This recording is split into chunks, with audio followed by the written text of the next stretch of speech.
c'est tellement plus grand, c'est tellement plus qu'une réunion hebdomadaire dans un lieu, dans un bâtiment. À partir de maintenant, on entre dans une ère nouvelle. C'est l'ère de nouvelle vie chez vous.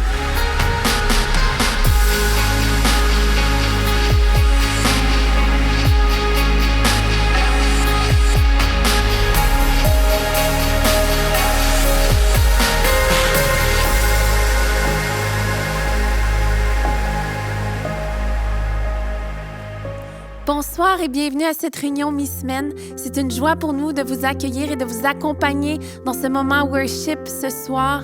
Et j'espère que vous allez bien, j'espère que vous passez un beau début de semaine. Et on va commencer avec ce chant qui me tient particulièrement à cœur, « Jésus, je te suivrai ». Et je veux qu'ensemble, on déclare ces mots, « Jésus, je te suivrai ». Peu importe ce que je vis, peu importe là où je suis, peu importe la saison que je traverse, je dis à mon âme, Jésus, je te suivrai. Amen. On va chanter et déclarer ces mots ensemble.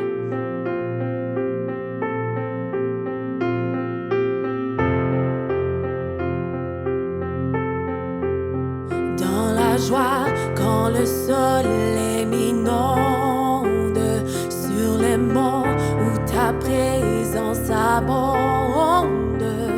Oh. On déclare ensemble? Jésus, je te suivrai. Dans ma peine, quand mon âme sombre, dans la vallée du deuil et de l'ombre. Oh. Jésus, je te suivrai. Oh oui, son Église chante. Car tu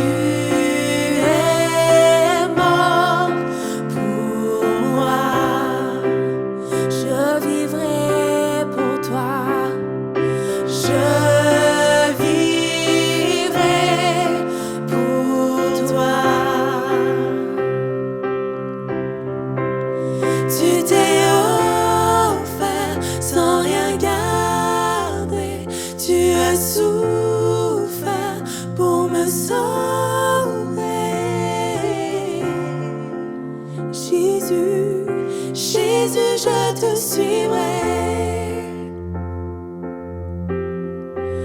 Je t'aimerai plus que la vie, te servirai malgré le prix. Oh. Jésus, je te suivrai.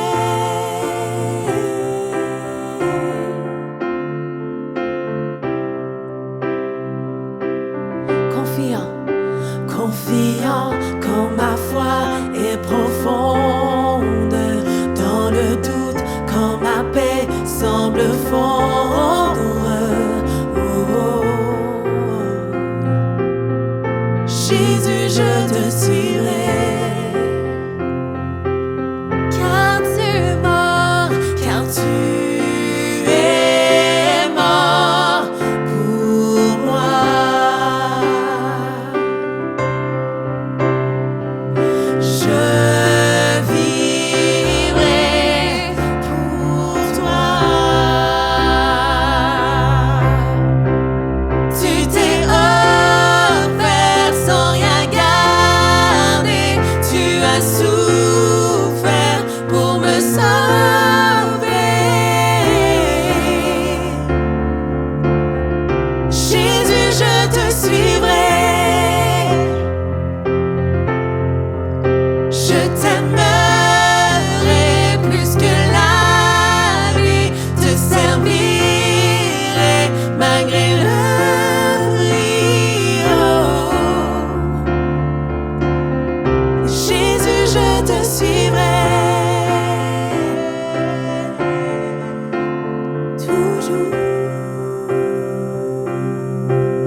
Jésus, je te suivrai, peu importe les circonstances. Jésus, je décide de te suivre.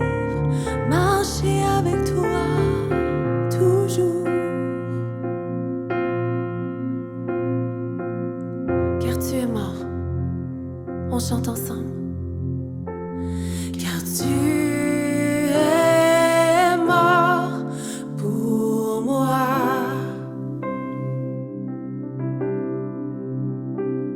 Oui, je vivrai pour toi. Oui, prends cette décision ce soir. Car tu es mort pour moi. Je vivrai pour toi. Je vivrai pour toi. Tu t'es offert sans rien garder. Tu as souffert pour me sauver. Jésus, Jésus, je te suivrai toujours, tous les jours de ma vie. Je t'aimerai jusque la vie, te servirai malgré les Jésus, Jésus, je te suivrai.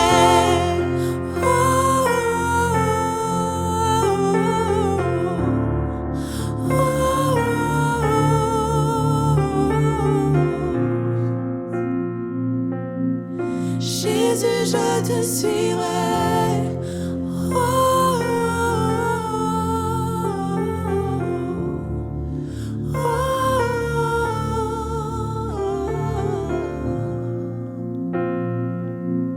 Jésus, je te suivrai.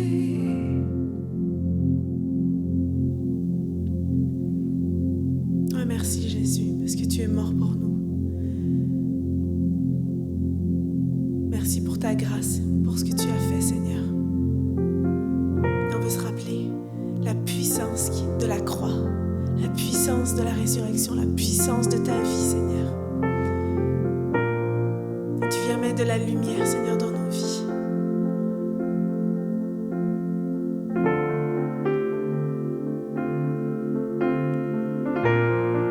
Ah, Jésus, sois loué.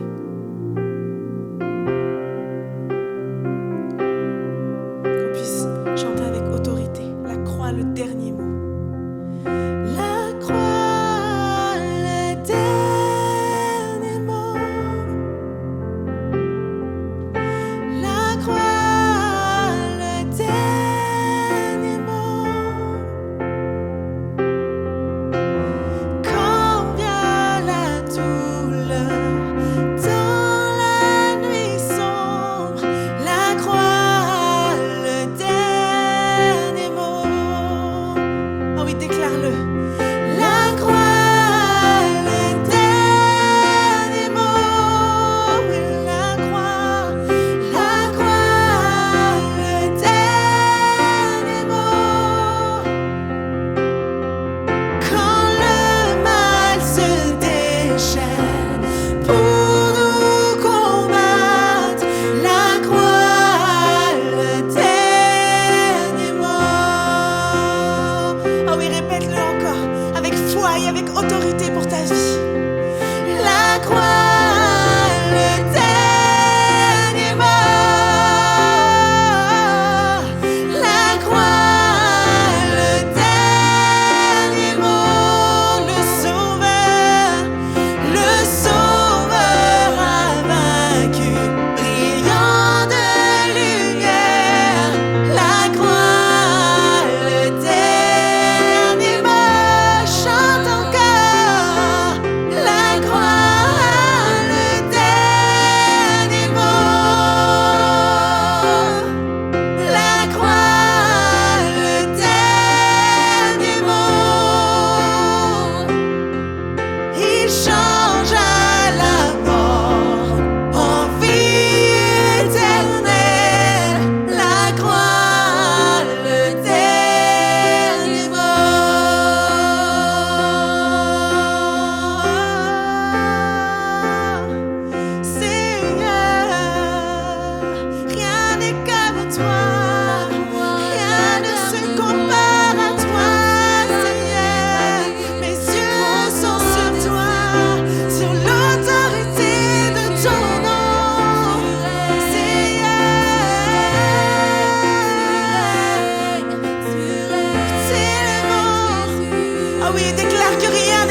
fort, rien n'est plus beau. Rien n'est plus fort, rien n'est plus beau, rien n'est plus grand que le nom de Jésus, que tout l'honneur, toute la puissance et toute la gloire soit au nom de Jésus. Non, rien n'est plus beau, rien n'est plus grand, rien n'est plus grand que le nom de Jésus, que tout l'honneur, toute la puissance et toute la gloire soit au nom de Jésus. Et déclare la croix, le dernier mot. La croix, le dernier mot.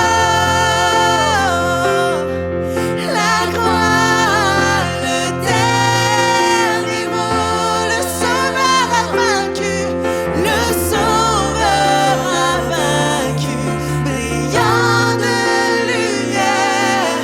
La croix, le dernier mot dans ma vie, dans mes situations. La croix, le dernier mot. La croix, le dernier mot. Il change à la mort en vie éternelle. La croix, le dernier mot.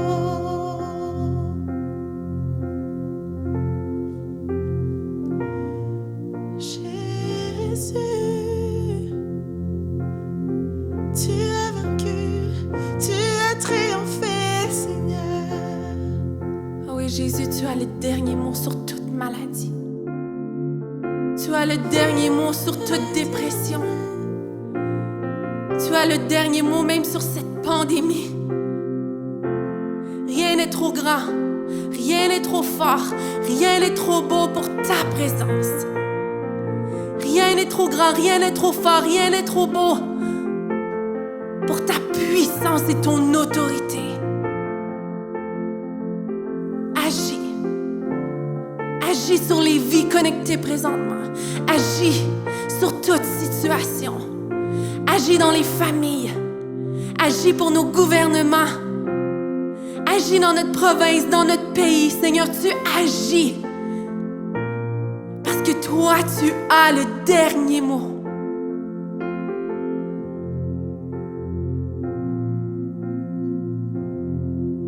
La croix, le dernier mot. La croix, le dernier mot. Le Sauveur a vaincu, brillant de lumière. La croix, le dernier mot. La croix. La croix, le dernier mot. La croix, le dernier mot. Il changea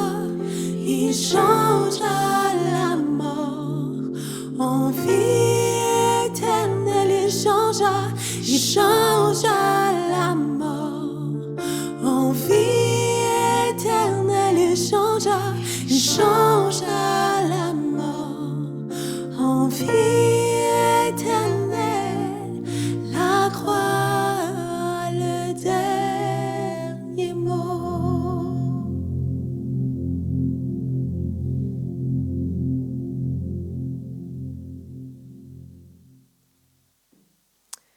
Amen. Merci pour ces moments, d'avoir vécu ce temps de louange avec nous. Puis on laisse place à la prédication et on se retrouve pour le chant d'appel.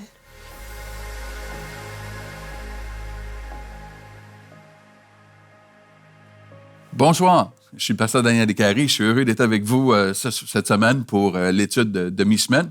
Et j'ai donné le titre à notre étude de cette semaine, « Mon refuge quand j'ai peur. Mon refuge quand j'ai peur. Et ce que nous allons faire ensemble, c'est de regarder le psaume 46.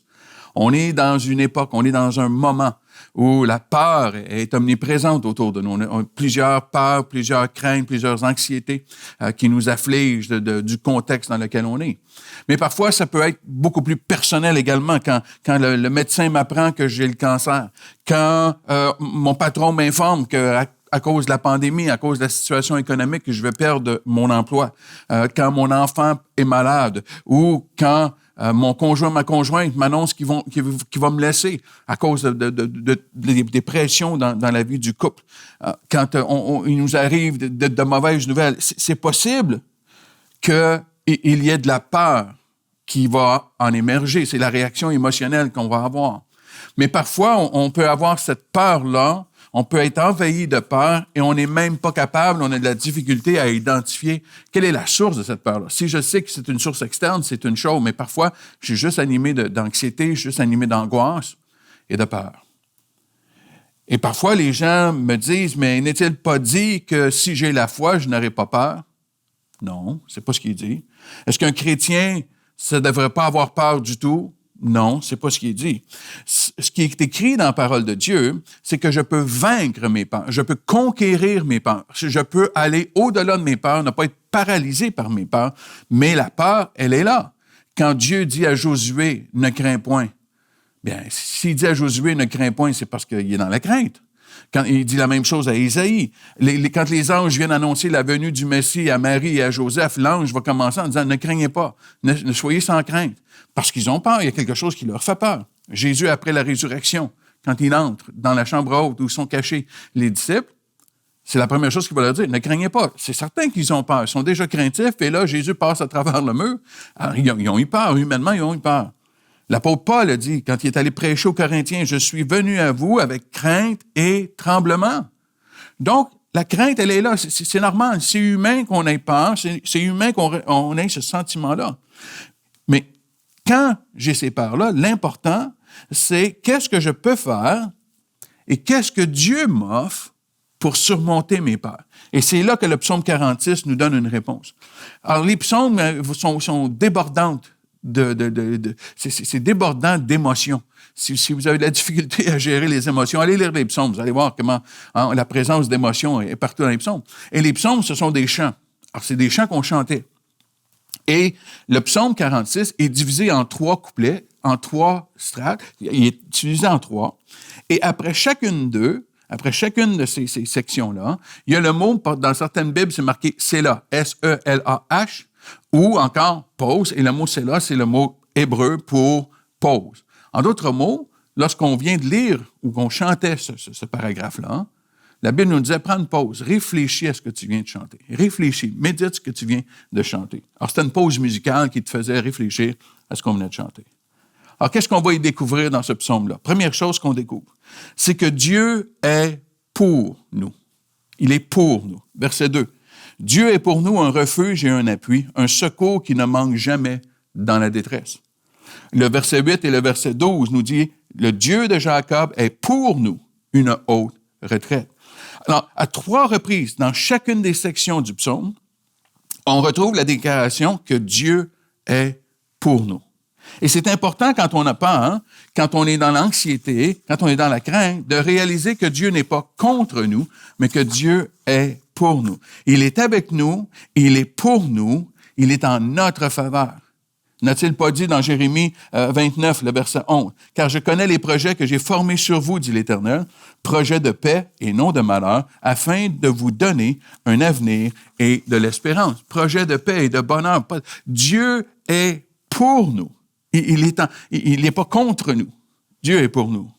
Alors, la première chose que je prends en place, qui m'aide dans mes temps de peur et d'anxiété, c'est de savoir que Dieu il est pour moi. Il n'est pas contre moi. La deuxième chose, c'est que Dieu est mon refuge. Les versets 2 à 4, on lit ceci. Dieu est pour nous un refuge et un appui, un secours qui ne manque jamais dans la détresse.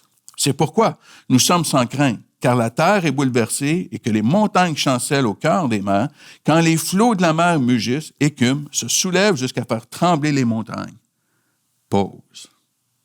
Dieu est un refuge. Alors, dans ces 3 versets, Oui, on nous donne la source d'espoir, que Dieu est notre source d'espoir. C'est pour cela que je serai sans crainte. C'est pas parce que j'aurai pas de crainte, c'est pas parce qu'il n'y aura pas des choses, mais je sais que Dieu est là. Je n'ai pas à avoir peur, car Dieu peut s'occuper des pires scénarios imaginables. Je peux être dans la paix, je peux être dans le calme, malgré mes circonstances. Et quand Dieu veut nous soutenir, il veut le faire de 3 façons. La première chose, c'est que Dieu est un refuge. Un refuge, c'est un lieu de protection. Et ça fait référence aux épreuves externes qui peuvent venir nous assailler, nous attaquer. Et j'ai un lieu de sécurité, j'ai un lieu de protection, j'ai un lieu de repos. Et l'image que Dieu nous donne, ce n'est pas une image d'un bâtiment, d'une bâtisse, d'un lieu d'une église, hein, mais c'est lui qui est notre refuge. On peut se réfugier en lui. C'est la même image, c'est le même concept qu'un enfant qui a peur, qui va venir se réfugier dans les bras de son père, qui va venir trouver un refuge dans les bras de son père. Quand il se sent dans les bras de son père, qu'il se sent en sécurité, c'est l'image que Dieu nous donne. Dieu est un refuge en ce sens-là, d'un Père céleste dans lequel je peux aller me réfugier, dans lequel je peux aller dans ses bras, sentir sa présence, sentir que je suis sécure avec lui. Il est un refuge. Mais Dieu est également non seulement un refuge, mais il est un appui. Il est un appui. Vous savez, quand vous avez de la difficulté à marcher, vous avez besoin d'un appui, l'appui, c'est quelque chose de fort, qui nous donne de la force, qui aide de combler une faiblesse. Alors, si Dieu est un appui, c'est-à-dire qu'il est une source de force. Et ça fait référence. Si les attaques externes m'amènent à me réfugier dans les bras de Dieu, ceci fait référence aux attaques internes, les attaques dans mes pensées, dans mes sentiments, dans mes craintes, dans tous mes scénarios que je peux créer. Hein, Hollywood n'a rien à nous prouver comparé à ce qu'on peut s'inventer dans nos scénarios le soir en se couchant. Quand on est pris dans l'inquiétude, on est pris dans les craintes, on peut inventer des choses absolument faramineuses. Okay? Alors, ça fait référence aux attaques internes. Et Dieu nous promet une force intérieure pour vaincre nos peurs. Il nous promet une force intérieure. Voici comment l'apôtre Paul l'a écrit dans Éphésiens 3, le verset 16. Il dit « Afin qu'il vous donne, selon la richesse de sa gloire, d'être puissamment fortifié par son esprit dans l'homme intérieur. » Être puissamment fortifié dans l'homme intérieur.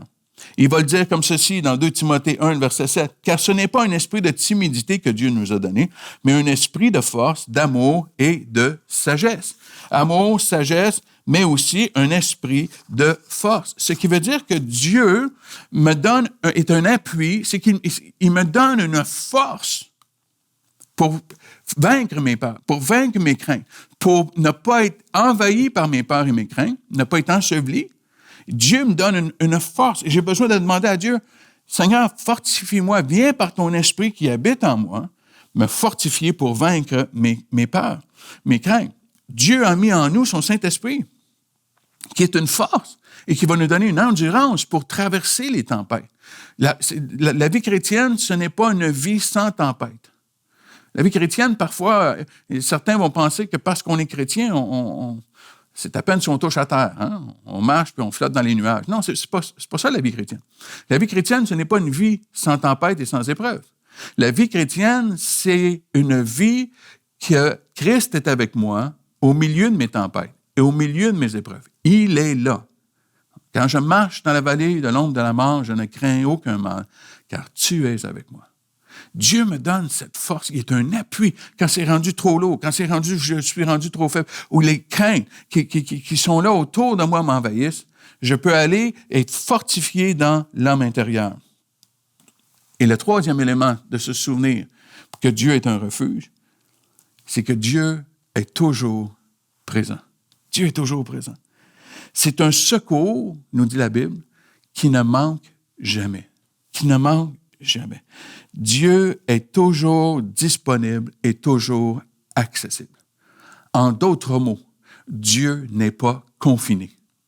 Alors, peut-être que nous, on peut vivre des confinements, mais Dieu, lui, n'en vit pas. Dieu n'est pas en confinement. Il est toujours là. Il est toujours accessible. Il n'y a pas d'heure d'ouverture. sais pas si vous avez remarqué combien de commerces on arrive et là, il faut tout revérifier les heures d'ouverture. Avec Dieu, il est toujours accessible. Il est toujours présent. Il ne manque jamais. Dieu n'est pas dans un bâtiment. Dieu n'est pas limité dans une bâtisse, qu'elle s'appelle Église ou pas. Et Dieu n'est pas limité par un bâtiment. Dieu est toujours accessible. Il est toujours présent. Peu importe la tempête, peu importe la saison qu'on peut vivre, peu importe là où on est, il est là. Et je ne sais pas si vous avez remarqué la description du verset 4, hein, mais alors que les mers mugissent et écument. Et ça me rappelait, moi, le passage où Jésus va être dans la barque, dans le bateau, avec ses disciples, et au milieu d'une grande tempête. Et Jésus s'est levé et il a calmé la tempête. On a la même image qui revient ici, que Dieu est là. Dieu est là avec moi. Et il calme les tempêtes dans mon cœur. Même si la tempête n'est pas calmée à l'extérieur, il calme la tempête à l'intérieur. Et là, il y a une pause. C'est la première pause. Dieu est mon refuge, ma force, mon appui. Et il est toujours présent. Mais la deuxième portion, la troisième plutôt, c'est que Dieu est mon espoir. Versets 5 à 8, ça dit ceci. Il est un fleuve dont les courants réjouissent la cité de Dieu, le sanctuaire des demeures du Très-Haut. Dieu est au milieu d'elle. Elle n'est point ébranlée. Dieu la secourt dès l'aube du matin. Des nations s'agitent, des royaumes s'ébranlent. Il fait entendre sa voix. La terre fond d'épouvante. L'Éternel des armées est avec nous. Le Dieu de Jacob est pour nous une haute retraite. Pause. On a besoin de saisir l'image. Si tu es un peu plus vieux, ou moi j'aime mieux dire plus mature hein, que les jeunes, il y a un chant qu'on chantait à l'église. Il est un fleuve coulant du cœur de Dieu. C'est un grand fleuve d'un amour merveilleux. Je vais y boire. Son amour me remplit et sa victoire m'anime de l'esprit. Dieu est mon espoir. Et l'image qui nous est donnée ici, il faut absolument la saisir parce qu'elle est précieuse, elle est tellement belle, mais il faut saisir son contexte. Lorsqu'on construisait une ville à l'époque, on construisait une muraille autour pour la protéger. Et Jérusalem a été construite sur une montagne, sur les hauteurs, et donc, avec la muraille, elle devenait impénétrable et on ne pouvait pas la saisir, on ne pouvait pas l'assailler. Mais la stratégie militaire de l'époque, lorsqu'on arrivait devant une ville et qu'on voyait qu'elle était emmurée, une des stratégies militaires de l'époque, c'était très simple. C'est d'empêcher que les gens aillent chercher de l'eau. C'était tout simplement ça. Alors que les gens devaient sortir du village pour aller chercher de l'eau, un peu comme la Samaritaine qui va aller au puits de Jacob pour aller chercher de l'eau. Alors, on attendait que les gens sortent de la muraille et là, on pouvait les attaquer.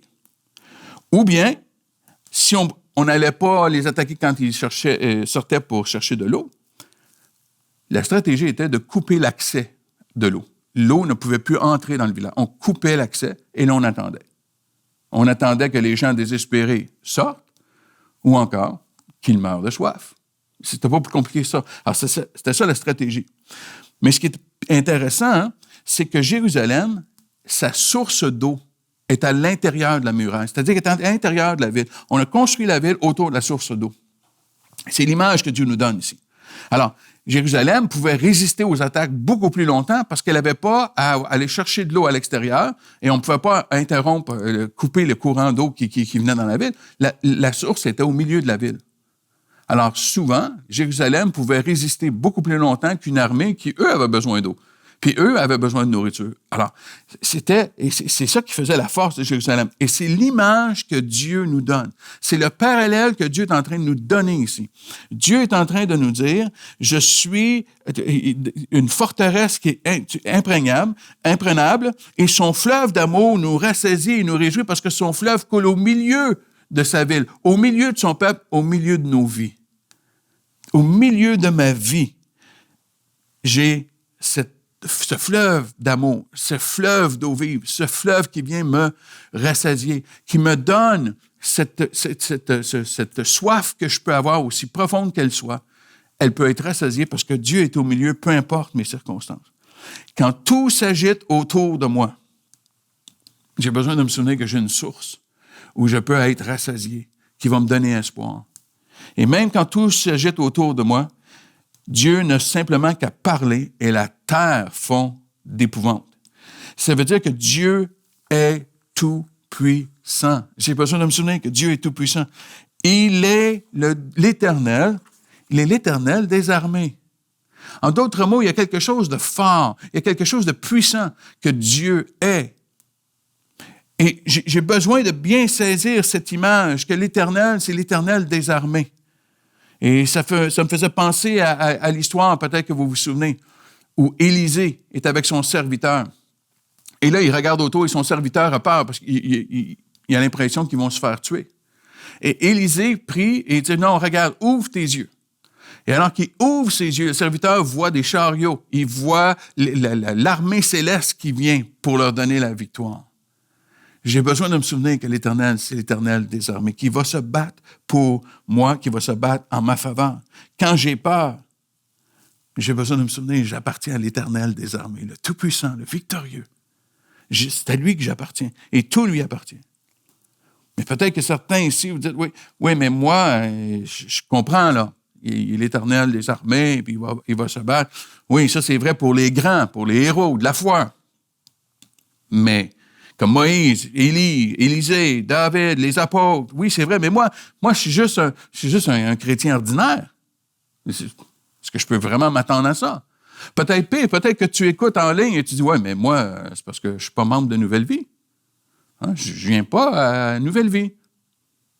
Ou peut-être tu vas dire, mais je viens même pas à une église évangélique. Mais ça n'a pas dit que c'est réservé juste pour eux. C'est vrai pour chacun de nous qui s'approchons de lui. Il est l'Éternel des armées qui va combattre en notre faveur. Parce que si tu crois que c'est simplement réservé aux traits spirituels, aux héros de la foi, tu as oublié un petit détail qui est mentionné ici. Dieu dit, « Je suis le Dieu de Jacob ». C'est intéressant. Pourquoi Jacob? Il aurait pu dire Abraham. Non, il prend Jacob. Je suis le Dieu de Jacob. De tous les noms que Dieu aurait pu choisir, il choisit le nom de Jacob. Jacob, qui va devenir Israël. Lorsque sa vie va être consacrée à Dieu, il va s'appeler Israël. On va changer son nom de Jacob à Israël. Parce que Jacob veut dire le ratoureux, celui qui fait des manigances, le manipulateur. Celui qui est voleur, qui est égoïste, qui est malhonnête, qui est menteur.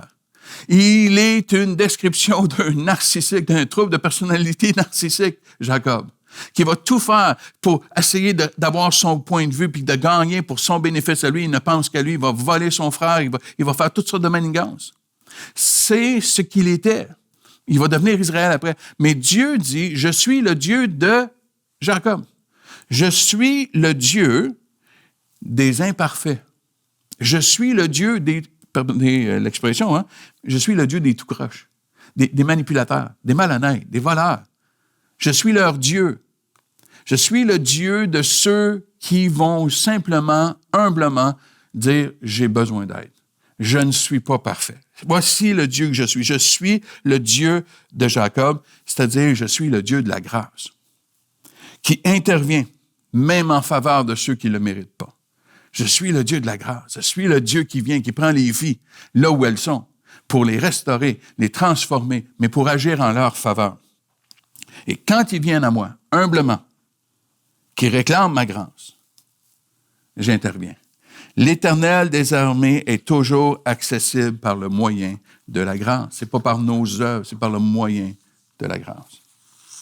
L'Éternel des armées est avec moi. Pause.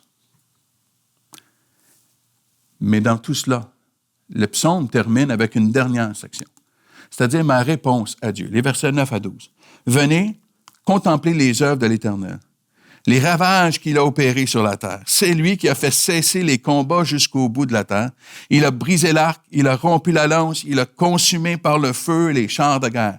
Arrêtez et sachez que je suis Dieu. Je domine sur les nations, je domine sur la terre. L'Éternel des armées est avec nous. Le Dieu de Jacob est pour nous une haute retraite. » Tout ce que le psaume nous offre précédemment, il en revient à notre réponse. En pratique, j'ai besoin de répondre à ce que Dieu m'offre. Et en pratique, c'est deux choses à faire. Tout d'abord, Dieu dit, venez, venez. Quand tu as peur, quand tu fais face à une grande épreuve, tu dois venir à Dieu. Il nous invite à venir à lui. Il nous exhorte. Il nous encourage. Il nous offre sa force et sa puissance, mais il ne s'impose pas sur nous. Il nous invite à venir à lui. Il y a un passage dans le livre de l'Apocalypse que Jésus dit, « Voici, je me tiens à la porte de ton cœur et je frappe. Si tu ouvres, je vais entrer et je vais manger avec toi. Je vais dîner avec toi. » Si tu ouvres, Dieu ne s'impose pas. Il nous aime trop, il nous respecte et il attend qu'on lui dise, on veut venir devant lui, on veut s'approcher de lui. Alors, le psalmiste nous dit, venez devant l'Éternel. Tu peux être bourré de peur et d'anxiété et rien ne va changer si tu ne viens pas à lui, si tu ne te confies pas à lui. Approchez-vous de Dieu, nous dit la parole, et il s'approchera de nous. C'est ici la paix qui surpasse toute intelligence, nous dit Paul. Je me confie à Dieu, je redonne tout à Dieu. Et là, il y a une paix qui vient, qui est mystique, qui est une expérience spirituelle. Parce que tout autour de moi, rien n'a changé. Et pourtant, il y a une paix qui est là. Mais j'ai besoin de venir et de m'approcher de Dieu. Trop souvent, on dépose des choses à Dieu et on les reprend. J'ai besoin de lui laisser, j'ai besoin de venir. Et j'ai besoin de contempler Dieu, d'arrêter et de savoir, arrêter et sachez que je suis Dieu. De prendre ce pas de recul, de contempler. Ça veut dire de regarder dans la nature, ça veut dire de regarder dans la parole, ça veut dire de venir le louer pour qui il est. C'est étonnant comment parfois, quand j'ai des moments d'anxiété, des moments d'angoisse, si je me mets à louer Dieu, combien mon Dieu est grand, et tout à coup, il y a quelque chose qui prend place, il y a une paix qui vient, le calme revient, parce que Dieu est là, parce que Dieu est mon refuge. Et contempler aussi, ça veut dire non seulement de regarder avec nos yeux, de contempler, de regarder avec nos yeux, mais le mot qui est utilisé ici, qui a été traduit par contempler, c'est le même mot qu'on utilisait pour décrire quand un prophète voyait ce qui s'en venait. Il voyait plus au loin. Il voyait dans l'avenir. De ce qui se passait, il y avait une révélation d'une meilleure vision de ce qui se passait et une vision pour le futur, de voir qu'est-ce qui était pour arriver. Et ça veut donc dire, contempler, c'est de regarder avec des yeux spirituels. Ça veut dire quoi? Ça veut dire pas juste regarder les faits, mais de regarder pour voir ce que Dieu fait, ce que Dieu va faire, ce que Dieu veut faire. C'est pas juste d'arrêter dans mes circonstances, pas juste m'arrêter à ce que je vois, mais d'avoir les yeux spirituels pour dire, mais Dieu, qu'est-ce que Dieu est en train de faire? Peu importe les circonstances que tu vis présentement. Ça peut changer toute ton allure, ça peut changer beaucoup de tes craintes. Si tu t'arrêtes juste un instant et tu dis, mais où est Dieu dans ça? Qu'est-ce que Dieu veut faire dans ça? Qu'est-ce que Dieu peut faire dans ça? Qu'est-ce que Dieu voudrait faire dans cette situation-là? Pas juste regarder les faits, mais regarder avec des yeux spirituels.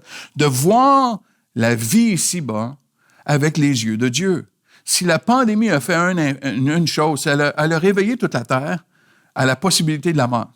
Toute la Terre a arrêté dans son train-train quotidien, dans sa façon de vivre. Et là, tout à coup, tout le monde est saisi parce que la réalité de la mort nous frappe. Mais la réalité de la mort a toujours été là. Elle a toujours été là. Alors, de voir la vie avec les yeux de Dieu. Alors, si je regarde juste avec mes yeux humains, oui, je peux être frustré, je peux être en colère parce que l'Église est fermée, on ne peut pas aller au culte, on ne peut pas aller... C'est vrai. Mais si ça a été une stratégie, je ne dis pas que la pandémie, c'est Dieu qui l'a causée, mais Dieu peut utiliser une pandémie. Et si ce n'est pas été une stratégie que Dieu peut utiliser pour que l'Église sorte de ses quatre murs, l'Église n'a jamais été aussi présente dans la société, dans le monde, qu'elle l'est depuis qu'elle est fermée. Au lieu de se refermer sur nous, c'est comme si la pression de l'épreuve, de la pandémie, nous a forcés à sortir. Et elle est partout. Si je regarde face à la mort même, avec un regard humain, je vais être angoissé, je vais avoir peur. Je vais avoir peur de la mort, parce que la mort, c'est la fin. Mais si j'ai un regard divin, si j'ai les yeux spirituels qui sont ouverts, l'apôtre Paul dit, la mort m'est un gain, parce que je sais où je vais aller, je sais où je m'en vais. Je n'ai pas à avoir peur de la mort, parce que je sais mon espérance où elle est. face à tes peurs et tes épreuves présentement. Sache que tu as un refuge. Tu as un refuge. Un lieu de sécurité et de repos. Une source de force. Un appui qui est toujours présent. Et il nous donne espoir. Parce qu'il est l'Éternel des armées, le Dieu de la grâce, il est l'Éternel des armées. Il me donne espoir que peu importe ce qu'on peut vivre présentement, peu importe la pandémie qu'on peut vivre, qui n'est pas la première dans l'histoire de l'humanité, Dieu est plus fort qu'une pandémie. Dieu est plus fort qu'une pandémie. L'Église va continuer. L'Église existe depuis 2000 ans. Elle a vécu d'autres épreuves dans l'histoire de l'humanité depuis 2000 ans. Et l'Église va continuer. L'Église va continuer. La vie va revenir. Elle va reprendre un sens. Elle va reprendre une normalité. Est-ce qu'il va y avoir des choses différentes? J'espère, je le souhaite, qu'on va avoir appris quelques leçons. Mais la vie va revenir. Parce que l'Éternel des armées est tout puissant. Et il est beaucoup plus puissant qu'un microbe, qu'un virus. Alors, j'ai besoin de me rappeler, il est une source d'appui, il est l'Éternel des armées. Mais pour pouvoir goûter à cela, j'ai besoin de venir à lui. J'ai besoin de venir à lui. Là où tu es, tu peux venir à lui et contempler combien il est grand, combien il est majestueux, combien il est tout-puissant. Là où tu es, tu peux venir et tu peux contempler. Peu importe que tu aies fréquenté une église évangélique ou pas, c'est pas ce qui est marqué dans la parole de Dieu. Si tu es vivant, tu es un humain ce soir, tu peux venir et contempler et de lui demander de te donner des yeux spirituels pour mieux le voir, pour mieux le comprendre, même si ça fait des années que tu marches avec lui. Constamment, j'ai besoin de me rappeler, Seigneur, viens par ton esprit, viens me fortifier à l'intérieur, mais ouvre mes yeux spirituels, parce que parfois mes yeux sont simplement humains. Ouvre mes yeux spirituels, que je puisse voir qu'est-ce que tu fais, qu'est-ce que tu veux faire, ce que tu vas faire. D'ouvrir mes yeux, me donner cet espoir et de juste m'arrêter et de dire, non, c'est Dieu qui est encore en contrôle. C'est pas la pandémie, c'est pas le virus qui est en contrôle. C'est pas les autorités qui sont en contrôle. C'est Dieu qui est en contrôle de toutes choses. Quand tu as peur, quand tu as cette angoisse, arrête, viens à lui. Trouve ton refuge en lui, ton abri en lui. Confie-toi en lui. C'est correct de lui dire tes craintes, c'est correct de lui dire tes peurs. Il est tellement puissant, il est tellement fort, il est un appui et il nous accueille dans son amour et dans sa grâce. Même si j'ai l'impression que je ne le mérite pas, il est le Dieu de Jacob, le Dieu des imparfaits, le Dieu de ceux qui ont des difficultés et qu'il restaure et qu'il relève. Et contemple, regarde avec les yeux de Dieu. Regarde avec tes yeux spirituels. Demande à Dieu de t'ouvrir les yeux spirituels pour que tu puisses voir. Et souviens-toi de ceci. Quand tu ne vois pas sa main agir, souviens-toi de son cœur. Quand tu ne vois pas sa main agir, souviens-toi de son cœur.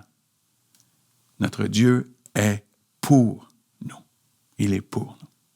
J'aimerais terminer avec un mot de prière. Seigneur, je te remercie pour chaque personne qui nous écoute présentement. Peut-être que certains sont envahis de peur, d'anxiété, de tout ce qui se passe autour. Peut-être que c'est au niveau de la pandémie, mais peut-être que c'est des choses beaucoup plus personnelles, beaucoup plus intimes. Peut-être que c'est la maladie ou la souffrance ou la peur de l'emploi.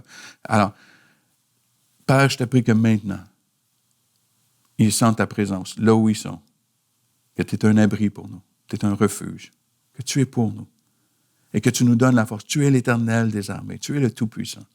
Fortifie-nous par l'Esprit dans l'homme intérieur, à l'intérieur de nous, là où nos pensées, où nos émotions sont, il y a de l'inquiétude. Viens le faire par ta présence. Seigneur, nous venons à toi et nous te contemplons dans toute ta grandeur et dans toute ta majesté. En ton précieux nom, Jésus. Amen et Amen. Et en parlant de contempler, allons dans un chant avec l'équipe de louanges de Nouvelle Vie. Soyez bénis. Jésus, ton nom est si doux, ton nom est si bon. Ton nom est comme le miel sur mes lèvres, ton esprit qui rafraîchit mon âme, ta parole une lampe à mes pieds. Jésus, je t'aime, oui, je t'aime, ton nom est comme le miel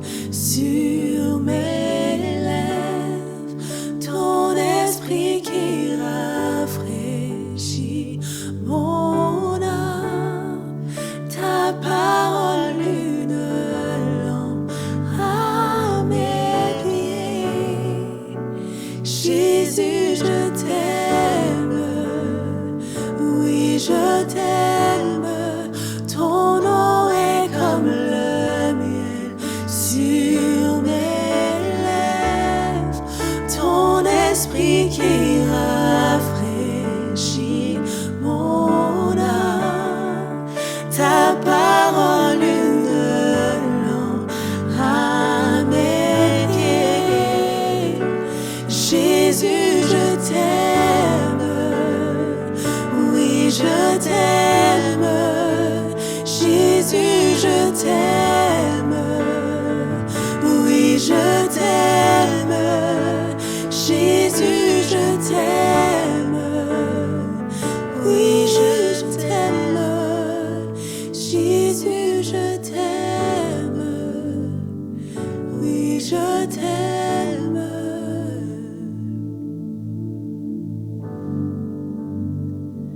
Jésus, Jésus, j'appelle à ton nom, Jésus.